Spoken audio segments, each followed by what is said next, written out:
Welcome to the Real Estate Syndication Show. Whether you are a seasoned investor or building a new real estate business, this is the show for you. Whitney Sewell talks to top experts in the business. Our goal is to help you master real estate syndication.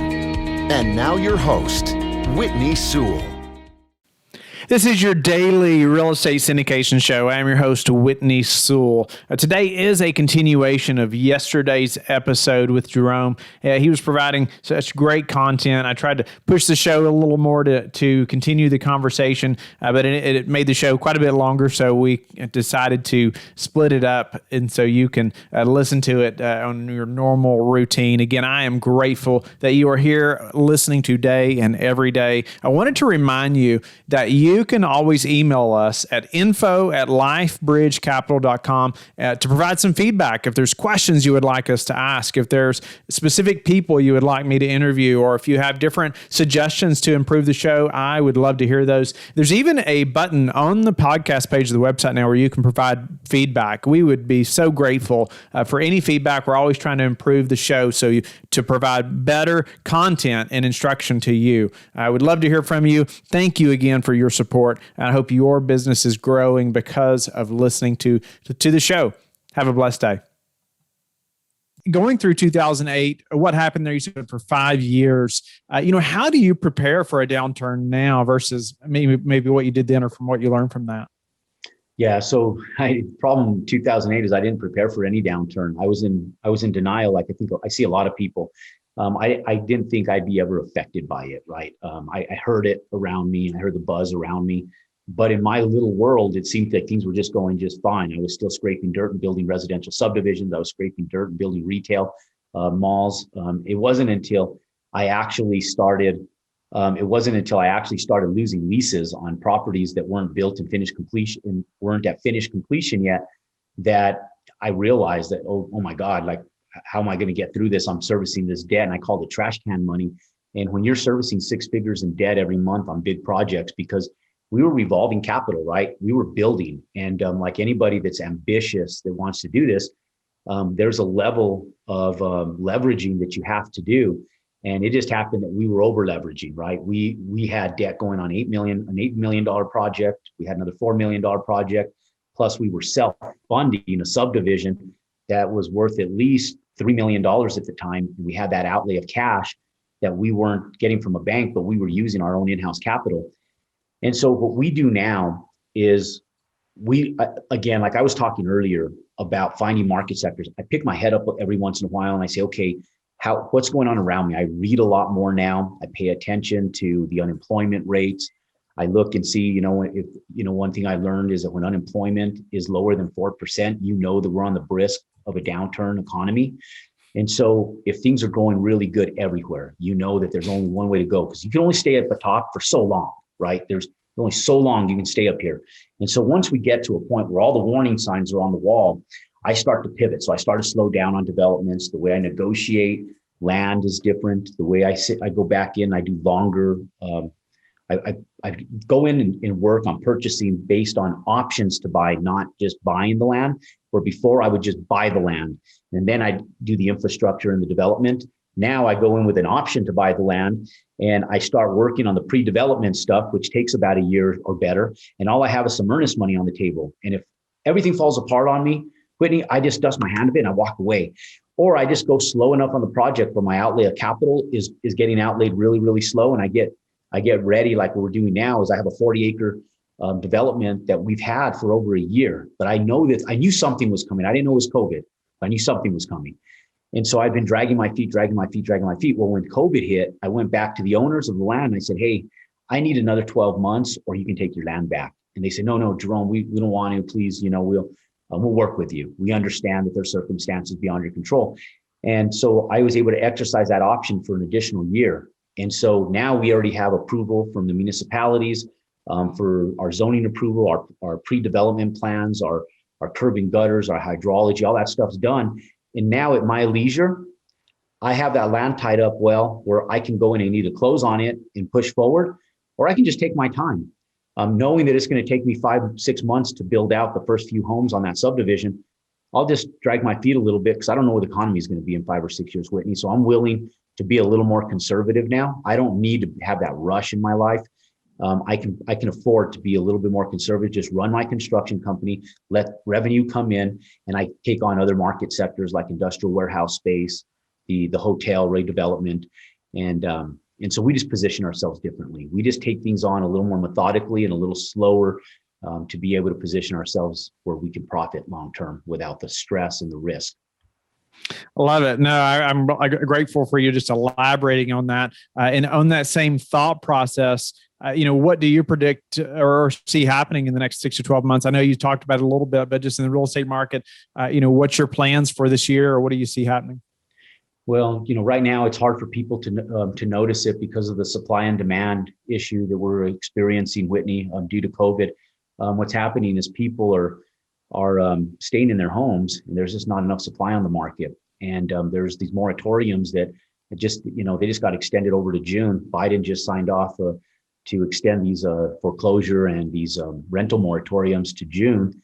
And so people are protected to not have to pay their mortgages. They don't have to pay rent, that have been affected by COVID. And this plays a big factor on our economics and on our housing. And people don't realize it yet. They're sitting back going, oh my God, the housing market is thriving, and they're buying $1 million homes, and money's cheap, and they can get debt for low interest rates. And so they're leveraging this stuff.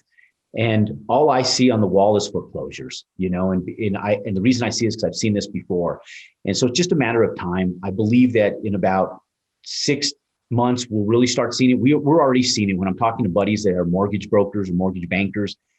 They're already starting to see people that have exercised the moratoriums, and they're going back into refinance, and they can't, because those moratoriums on the back end have to get paid, which means that if you're paying off your mortgage, even if you're just refinancing, that note to that institution has to get rectified. That money wasn't free money. It wasn't just free debt. You still have to pay that. And so all that money that's supposed to be on the back end of your note, when you go to pay it off and refinance, gets pulled forward. And so now they're in a position where if their house doesn't appraise for what it once did, or even if it appraises and they have all this back debt, and if they don't have the capital to pay that debt off, they can't refinance. And so if they're leveraged, they're going to be in a position where they have to either give back the home or stay there, one or the other. And so we're going to start seeing this unfold slowly over the next 6 months. But I think it's going to be the writing's on the wall, and it's going to be very apparent in 9 to 12 months from now. And so there's going to be a lot of foreclosures. It's going to happen in the commercial sector as well. And so we'll start seeing that stuff. So you need cash reserves, no doubt about it. You need low leverage, right? So you're prepared. You do. Equity right now is king. You want to have assets with equity. This way you have cash flow, because cash flow is going to make things right for you. This is not a time to be over leveraged on anything, commercial or residential real estate. This is a time where you go in, you can leverage debt, but leverage it wisely. Go in with a 70% debt to income ratio, and, make sure you have 30% equity in that deal. And I urge people to have some equity right now. The time to get debt will be coming. You'll be able to leverage some of these properties and leverage them hard when they're available. You got maybe a 5-year window, maybe less, but you'll have a window, and that's the time to leverage. When you can get assets inexpensively and leverage them, because then the appreciation will come up. You can refinance and position yourself to be able to take advantage of riding the stream up and take advantage of the upside to your asset base. And the wealth that people can generate right now during a downturn economy is going to be more substantial than they'll ever get anywhere else over the course of even a 20-year span if they exercise it correctly. Great advice. Few final questions before we run out of time, Jerome. A couple of daily habits, that you have. Any of those that you are disciplined about that have helped you achieve success? I think just getting up and getting going each day. My daily habits change as I age. So as much as I hate admitting it, it is.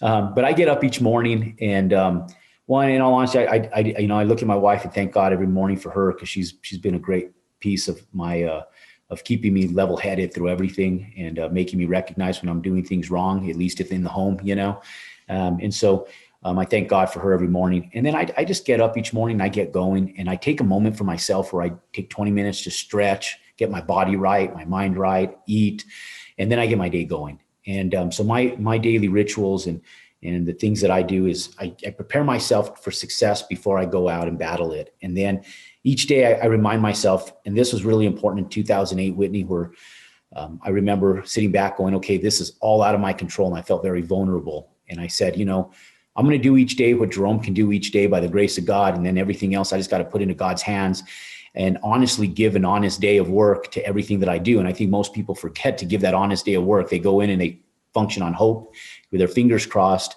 and they don't do what it takes.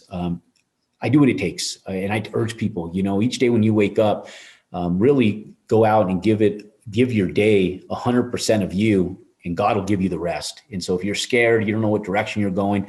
I've always believed I just make the sign of the cross every day before I leave the house and say, God, just give me the ability to make today the best day Jerome can make it. And then I'm just going to leave the rest into your hands. And it worked for me. It's always worked for me. And I've never been left to fail. And so I just thank God every day that I've kept him by my side, because I truly believe that that's the big determining factor overall in keeping me moving forward in everything I do in life. So I appreciate you sharing that. And what's your best source for meeting new investors right now? Best source of meeting new investors is through virtual meetups. We've been very active, staying consistent. Some of what I was real bad at before all of the pandemic was being online, doing this type of stuff, doing these podcasts, doing our Wednesday night free Q&A where we're educating people. So I think you give first and you get back in return. And so what I always tell people is, they say, Jerome, why do you do these? They're free, of your time. And I tell them, it's because if I can teach people how to do what we've been doing, I know that it's going to come full circle, and it has. We're getting a great outreach from people that have money. They feel comfortable and confident in what we're doing. They begin to know who I am, right? They trust in the process that Jerome does. And by being consistent at it, and by me showing up every day, every week, they show up every week. And so by doing our Friday YouTube lives every Friday on YouTube, by doing our Wednesday night Q&As, and being consistent, those meetups where we're present have been a huge factor in our success in meeting investors and syndicators and the right professionals that we need to continue moving. So I urge people just to stay consistent and continue doing it virtually. What we were doing in person, do it virtually. And you get to do more of it, eat more easily with more ease now, virtually, because it's socially acceptable. So that's what we're doing. What's the number one thing that's contributed to your success? Consistency, for sure. Consistency.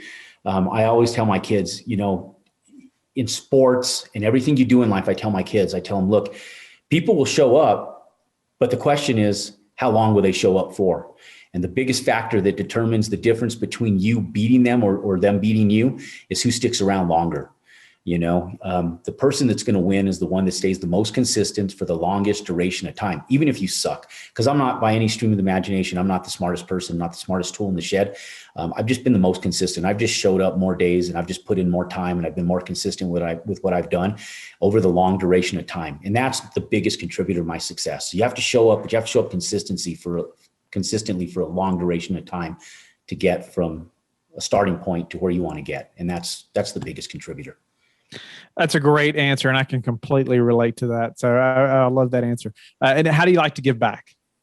I give back in a lot of different ways. Educationally, I do a lot of stuff for free. I try to give out as much education as humanly possible. It never seems like enough. We've done a lot over the years, and a lot of even what we do to give back, we don't talk about a lot. But I think just by being around, and when people, I try to give back by being as humble as I can in respect of my time.